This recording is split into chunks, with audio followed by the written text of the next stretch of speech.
Bonsoir à toutes, bonsoir à tous, vous êtes sur Trapanel. Pour la 4e fois, Trapanel émet ce soir sur les ondes de RCV 99. On retrouvera ces émissions sur les plateformes et sur le site de la radio.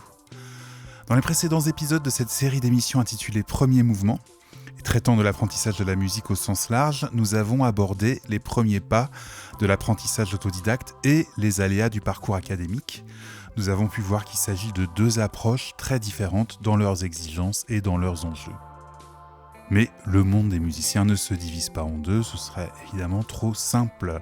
Est-ce qu'on apprend tout en solitaire sans ressentir ses limites à un moment donné ? Est-ce que l'apprentissage académique se suffit à lui-même ? En bref, que se passe-t-il quand on tente d'élargir nos horizons ?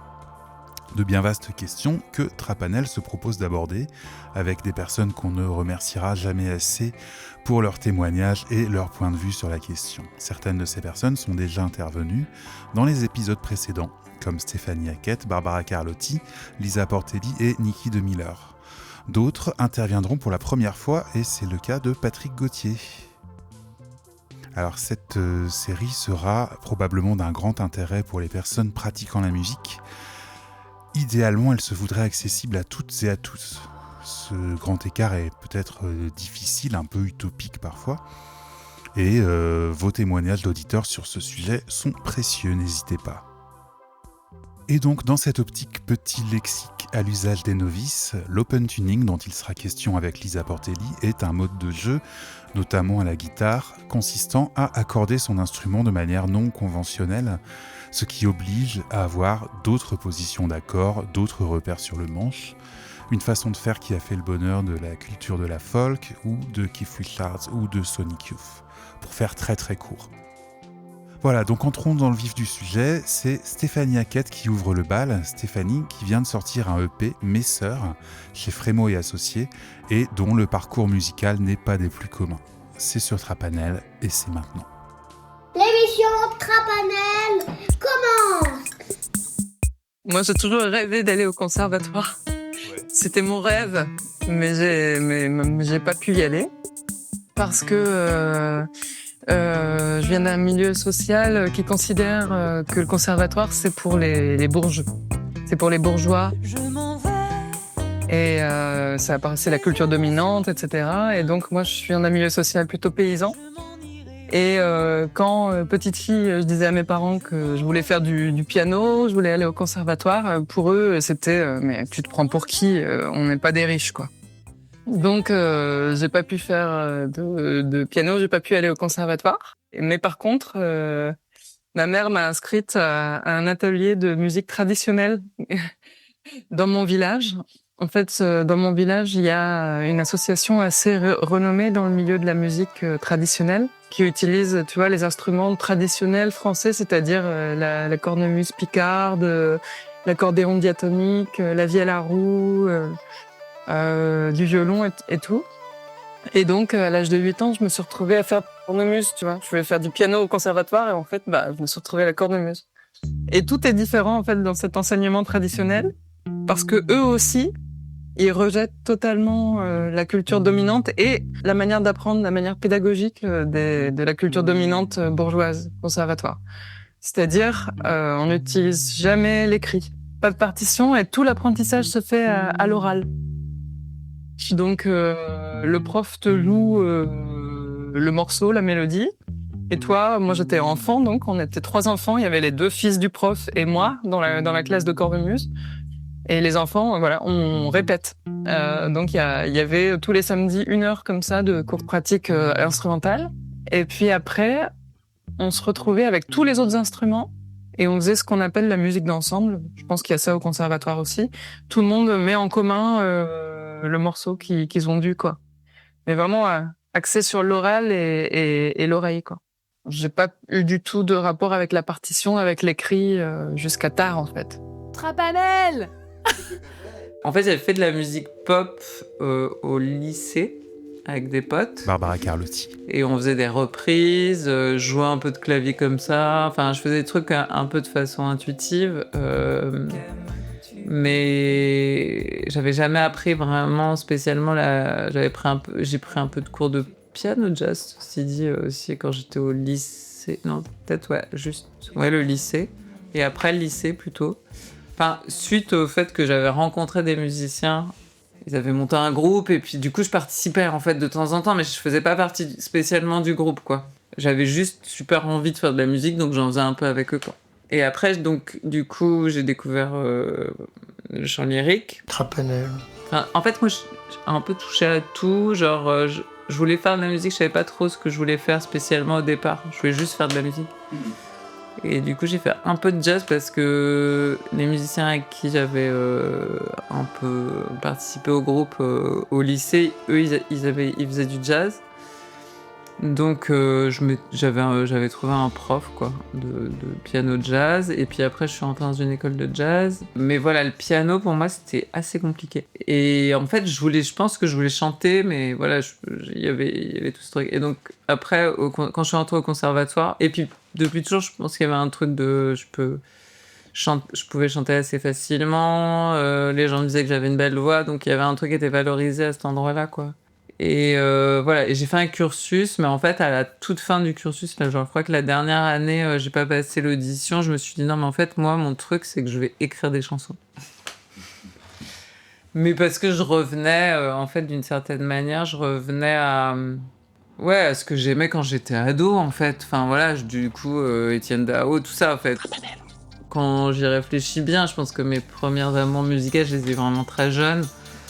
Dans l'enfance et prime adolescence, enfin donc c'était Etienne Dao, c'était Michael Jackson, c'était des trucs comme ça, quoi. Et du coup je me suis dit mais c'est ça en fait moi que je veux faire des chansons comme Etienne Dao, quoi.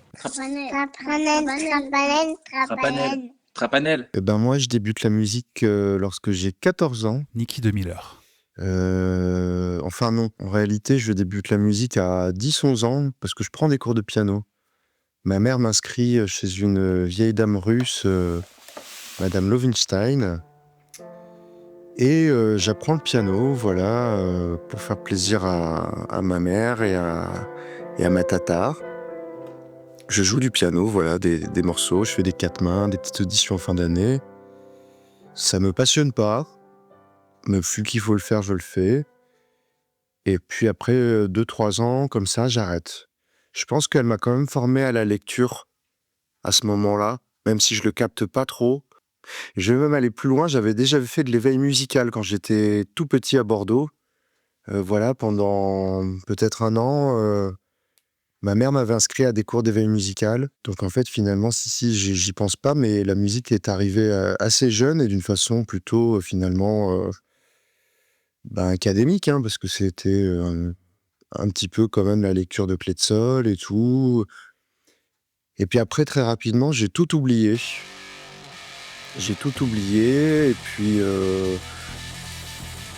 Et puis je me passionne de rock, voilà, vers les 12-13 ans, parce que je faisais du roller agressif, du roller dans la rue, et dans les vidéos de roller, il y avait des vidéos de rock.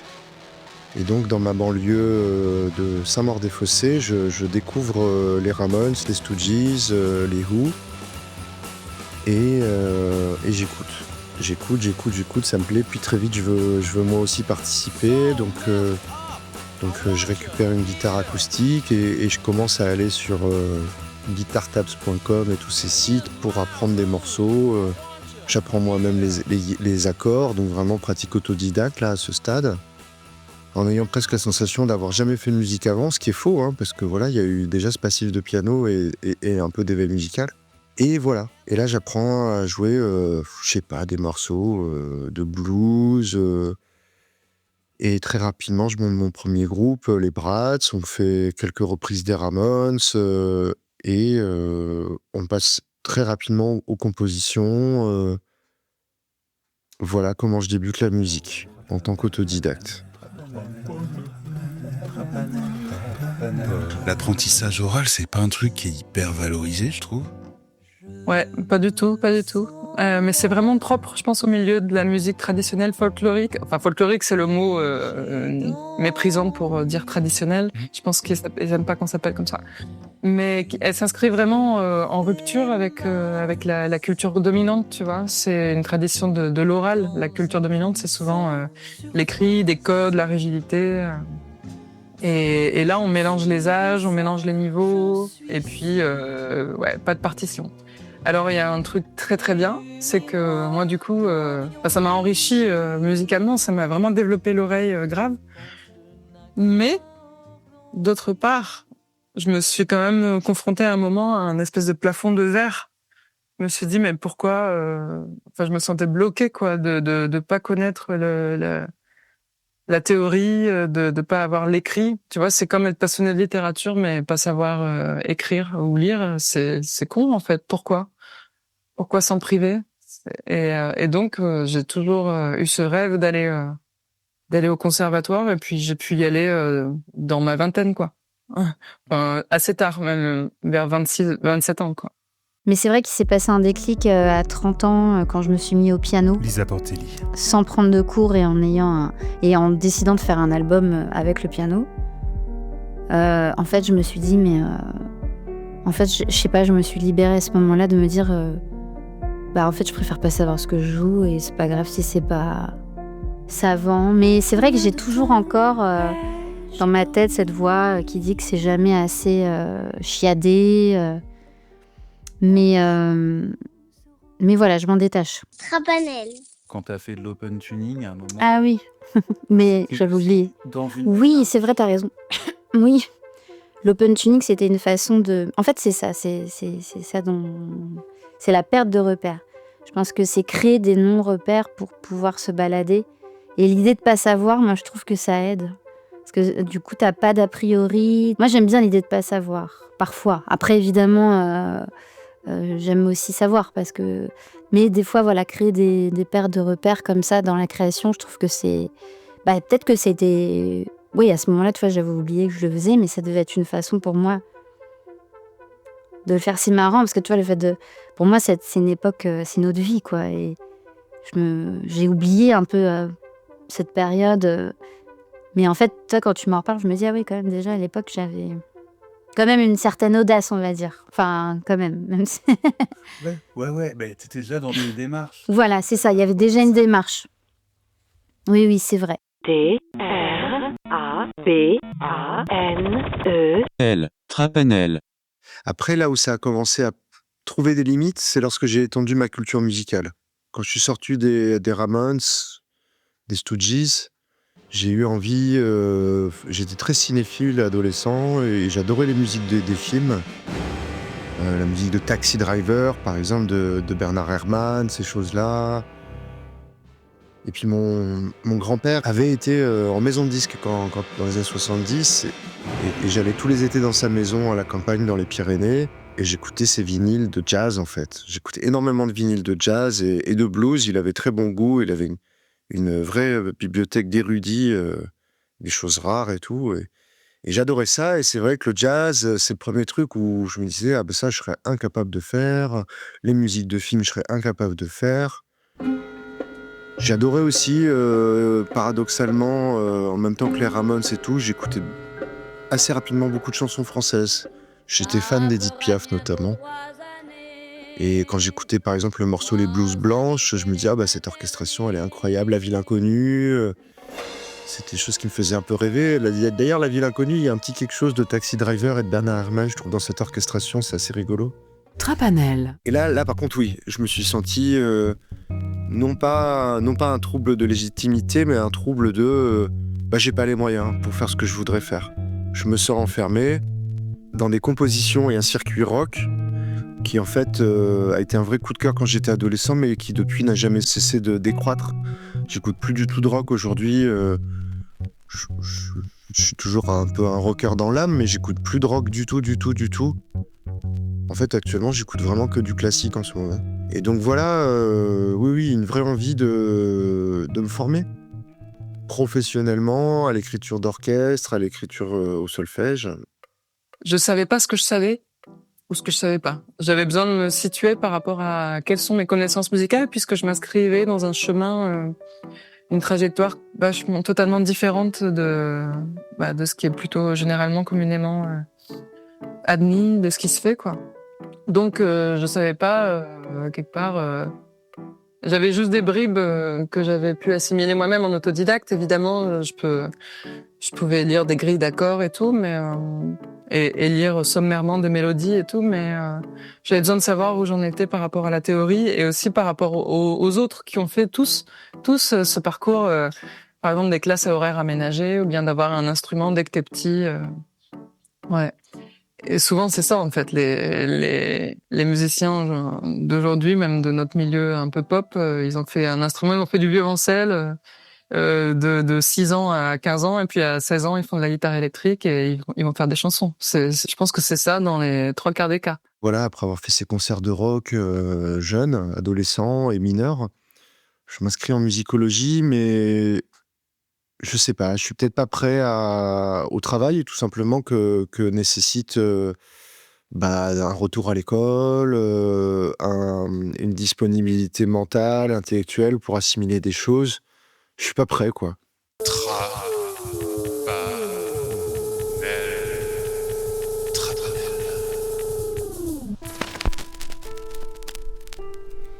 Extrait de l'autobiographie de William Scheller, William.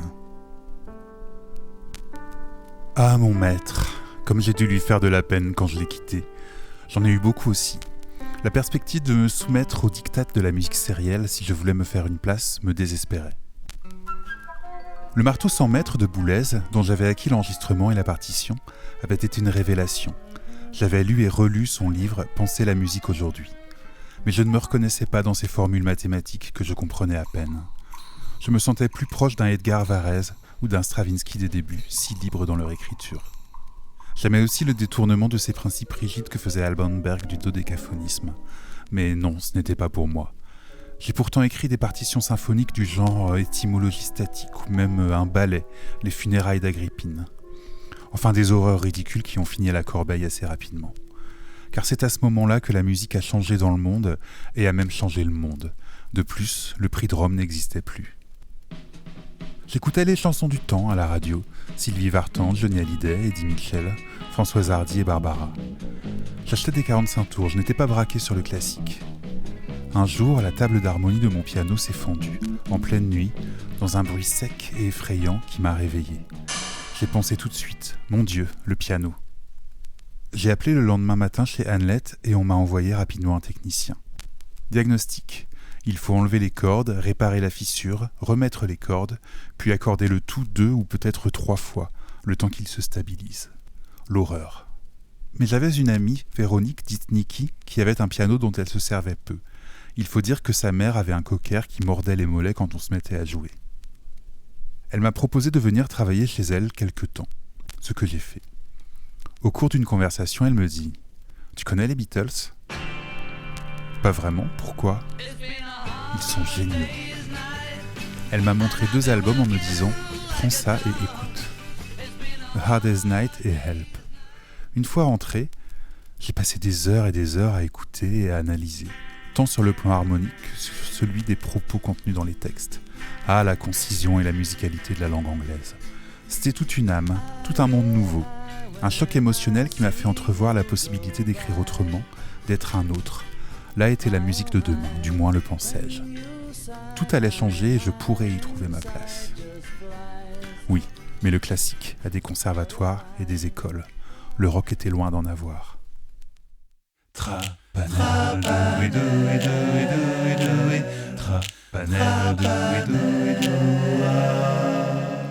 Et donc voilà, après je vais en entreprise, je travaille quelques années, je m'ennuie un peu, et en même temps j'apprends autre chose, j'apprends la vie active, j'apprends la vie d'adulte, c'est des moments pas forcément agréables, mais en même temps hyper formateurs. Je suis content de l'avoir vécu aujourd'hui. Et là, je me dis bon quand même j'aimerais bien revenir à la musique, mais pas le rock, pas le côté autodidacte, parce que c'était vraiment ça moi qui me gênait, c'était ce côté... Je voulais savoir plus. Je voulais savoir plus comment maîtriser mon geste artistique. Puis j'avais pas envie de dépendre de plein de choses abstraites pour faire de l'art.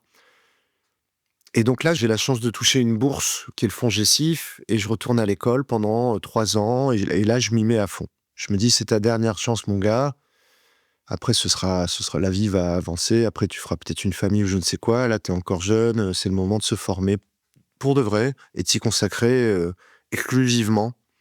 Et pendant 3 ans, du coup, j'apprends l'orchestration, l'arrangement, le solfège. Trapanel. J'avais discuté avec quelqu'un, je lui disais que pour moi, les Rolling Stones, c'est pas moins bien que Maurice Ravel.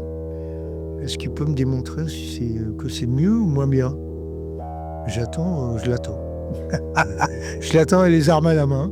Au risque de bousculer sa modestie et son sens de la dérision, Patrick Gauthier n'est pas n'importe qui, et nous ne serons pas contredits par celles et ceux qui connaissent un tant soit peu le répertoire du mythique groupe Magma, mené par Christian Vander depuis 1969 et que Patrick a rejoint en 1974 à l'époque de l'album Oudou Voodoo, apportant les synthétiseurs à la musique du groupe à une époque où ces choses-là étaient lourdes et fragiles, enfin encore plus qu'aujourd'hui. Nous pourrions également parler des aventures électroniques et littéraires de Heldon avec Richard Pinas dans les années 70 ou de certains disques de Mano Solo ou de Jacques Higelin. Depuis 1981, Patrick Gauthier sort des disques sous son propre nom avec une orientation jazz rock où l'influence de Magma peut quelquefois se faire ressentir. Parallèlement à tout ça, Patrick Gauthier enseigne le piano depuis de nombreuses années. On pouvait s'attendre à ce qu'il ait plein de choses à dire au micro de Trapanel. Et c'est effectivement ce qui s'est passé. Moi, j'ai pas fait le conservatoire, hein, je peux pas en parler. Je l'ai présenté, je voulais le présenter quand j'étais déjà vieux, parce que en piano, c'est la limite d'âge, c'est 16 ans. Donc j'étais largement au-dessus. Et j'ai fait des ondes Martenot, moi, avec Jeanne Loriot, qui était la belle-sœur d'Olivier Messiaen, tu te rends compte? Une femme adorablement charmante, géniale. Et je voulais présenter ça, rentre au conservatoire pour l'orchestration. Elle était trop mignonne, elle me disait « Mon petit, faut travailler plus !» Mais le niveau était tellement élevé que j'ai eu du mal. J'ai fait 1 an avec elle et je me suis dégonflé pour passer l'examen d'entrée. Je ne l'ai pas fait. Alors, mais c'était pas très grave puisque je jouais, moi, autrement, ailleurs, quoi. Mais il fallait jouer les suites pour violoncelle de Bach aux ondes Martenot. Il fallait jouer des trucs d'André Jolivet, inspirés de la métrique indienne, extrêmement complète, des talas. Et bon, il y avait des trucs vraiment très, très chauds. Voilà. J'étais pas encore vraiment au niveau, je pense. Voilà. Et alors, le piano, t'es pas passé par le conservatoire, mais t'es passé par... Alors, j'ai eu une prof géniale, Mademoiselle Napoli, qui avait travaillé avec Gabriel Fauré. Et elle était géniale et très sévère, terrible. Mais tout le monde l'adorait. Et je suis resté avec elle de l'âge de 7 ans à 16 ans. Pas mal. D'ailleurs, quand j'ai commencé à jouer, moi, sur scène, les musiques, les premiers groupes que je faisais et tout, je l'emmenais au concert. On jouait très, très, très fort. Je me rappelle d'un jour, on avait joué à l'Olympia. Il y avait Didier Locoud chez son groupe, le violoniste. Non, c'était avec Védorge. J'avais déjà joué avec Magma, mais je ne l'ai jamais emmené au concert de Magma, parce qu'on jouait très peu en France, on jouait surtout en Europe. Et je l'avais emmené à l'Olympia, mais elle me disait c'est un peu fort quand même les concerts. C'était diaboliquement fort en fait. Après, par contre, j'ai enseigné au conservatoire, mais pas à Paris, à Sevran pendant de très nombreuses années. Et en fait, la vérité, c'est que je n'ai aucun diplôme de musique. Aucun. Je suis parfaitement autodidacte. Voilà. Je ne sais pas si c'est un bien ou un mal, mais c'est comme ça, quoi. Voilà, je m'en contente. Après, j'ai bien bossé quand même. À droite, à gauche, je bossais aussi bien l'harmonie classique que l'harmonie jazz, on peut dire, quoi. Trapanel. Trapanel. Encore. Pourquoi? J'apprends à écrire d'abord pour quatuor à cordes, ensuite quintette en cuivre, Et puis, au bout de la 2e année, j'écris un arrangement de Station to Station de David Bowie pour orchestre symphonique, donc pour 50 musiciens. La pièce est jouée sur scène au conservatoire de Cergy. Et je prends une vraie claque à tout ça. Pourquoi ? Parce que je pense que la musique est devenue, la musique rock en tout cas, il y a beaucoup d'attitudes en fait. Et j'ai beaucoup réfléchi à ça récemment. Je me suis dit, mais finalement, ça devait être hyper beau dans les années 70, après des années où la musique était réservée à des élites, de gens qui avaient fait le conservatoire, des jazzos ou des musiciens classiques, et ben de se dire que d'un seul coup, avec l'attitude, avec le panache, on peut arriver sur une scène, on peut être à New York au CBGB et remporter le gros lot en ayant une attitude finalement. Sauf que le problème, c'est que avec les Bratz et dans cet entourage, il y a beaucoup de gens qui n'étaient que attitude finalement et non pas, disons qu'ils n'avaient aucune emprise via leur travail concret sur leur musique, sur leur art, pour maîtriser leur geste artistique. Le geste artistique, c'était l'attitude, c'était le style, c'était le panache. Et moi, j'ai un esprit assez cartésien et j'étais pas à l'aise avec ça parce que ça me paraissait un peu abstrait, quoi, quand même, tout ce truc de panache Et donc, c'est vrai que là, quand je commence à découvrir l'orchestration, bah, je me dis, ça y est, je vais vraiment pouvoir m'exprimer artistiquement, pour de vrai, en maîtrisant le geste, parce que j'aime travailler, je suis un bosseur et j'aime aller dans le fond des choses. Donc, je me dis, ça y est, je vais enfin avoir un outil qui est l'orchestration, qui est l'arrangement, qui me permet finalement d'aller, en travaillant, obtenir ce que je veux. T, R, A, P, A, N, E, L. Ah bah, je relevais les solos de mes pianistes préférés en 16 tours. Je baissais et donc je relevais le solo pipe du be du bu du do. C'était marrant parce que c'était transposé dans une autre tonalité. J'avais les accords, on entendait mal. Et j'avais aucune notion de l'harmonie, ça des accords. En 16 tours, c'est beaucoup plus lent. Avec le son comme ça. Après, je travaillais la main droite. Donc pour moi, c'était pas trop difficile puisque j'avais tout le classique, mais c'était les accords, la main gauche. Donc, comme j'aimais bien Michael Coltrane déjà, même Chick Corea, le premier, ils utilisaient beaucoup les accords de cartes. Je faisais pratiquement que des accords de cartes avec les phrasés. Et je travaillais ça. Donc ça sonnait pas mal, quoi. Mais il m'a fallu du temps parce qu'il n'y avait pas de méthode. Et puis, j'ai essayé de prendre des cours avec des musiciens, des pianistes de jazz français que j'aimais bien. Mais bon, ils n'avaient pas le temps ni rien. Bref. Donc, j'ai essayé d'apprendre ça. Je picorais à droite, à gauche. Pour moi, la mineur, 7e majeur, je ne comprenais pas ce que c'était. Les notations dites anglaises, mais qui sont allemandes, hein, je ne les connaissais pas, donc il a bien fallu... Bon, ça, c'est facile à choper, mais où est-ce qu'on chope les trucs, quoi ? Il n'y avait pas Google et Internet. Alors moi, quand j'ai commencé à enseigner au conservatoire, heureusement que j'avais travaillé l'harmonie classique, qui n'est pas du tout la même chose au niveau de chiffrage d'accords et tout ça, ça n'a plus rien à voir. Ça a à voir sans avoir à voir, quoi. Maintenant, l'harmonie jazz, ça a pris beaucoup sur l'harmonie classique. Sur les degrés, surtout les degrés de la gamme et tout ça. Mais donc, il a bien fallu se débrouiller, apprendre les augmenter, les diminuer, les quintes augmentées. C'est intéressant, mais en fait, j'ai mis du temps. Maintenant, c'est facile, puisque on peut tout attraper sur Internet ou ailleurs. Il y a même tous les solos de mes pianistes préférés qui sont transcrits. Donc, c'est facile, il suffit de déchiffrer, quoi. Moi, j'ai tout fait d'oreille et tout, donc ça m'a fait travailler l'oreille, ça c'est bien. Et puis, de jouer beaucoup avec l'oreille, quoi, ça c'est important. À 26 ans, je me suis inscrite au conservatoire d'Alfortville en basse. C'était un instrument que je pratiquais déjà, mais du coup, là, j'ai pu revenir J'ai fait de la contrebasse aussi, du coup, au conservatoire. J'ai pu revenir à des exercices des études classiques, à faire des trucs de bac et tout. Et après, j'ai fait un diplôme d'études musicales en musiques actuelles, tu vois. Comme ça, je pense qu'il y en a pas mal qui sont passés par là aussi, mais qui m'a permis, ça équivaut à un 3e cycle de conservatoire. Donc pour ça, j'ai passé un concours pour entrer dans le 3e cycle.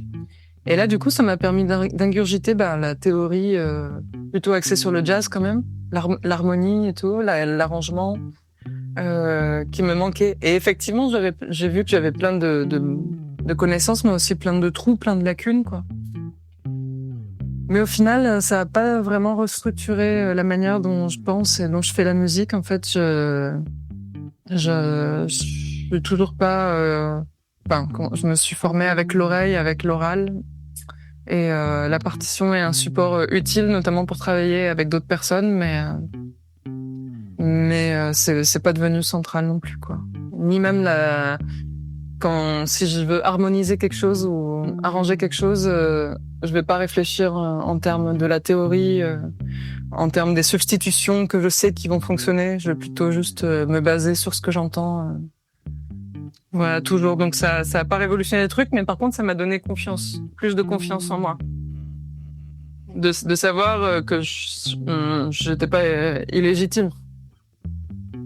Tu vois, que j'avais quand même un savoir qui m'a été transmis, même si c'est pas le savoir qui est mis en valeur. Voilà. Et je prends des cours de piano aujourd'hui. Ouais, c'était mon rêve. Ouais, depuis plusieurs années, je prends des cours de piano. Cet épisode touche à sa fin. Un grand merci aux personnes qui ont contribué. Stéphanie Hackett, qu'on vient d'entendre, et qui aura aussi les derniers mots de cet épisode. Merci également à Barbara Carlotti, Lisa Portelli, Niki De Miller et Patrick Gauthier. Une suite s'annonce, bien sûr. Que se passe-t-il quand on franchit le cap de l'apprentissage, quel qu'il soit, pour aborder la musique sous un angle plus personnel, celui de la composition?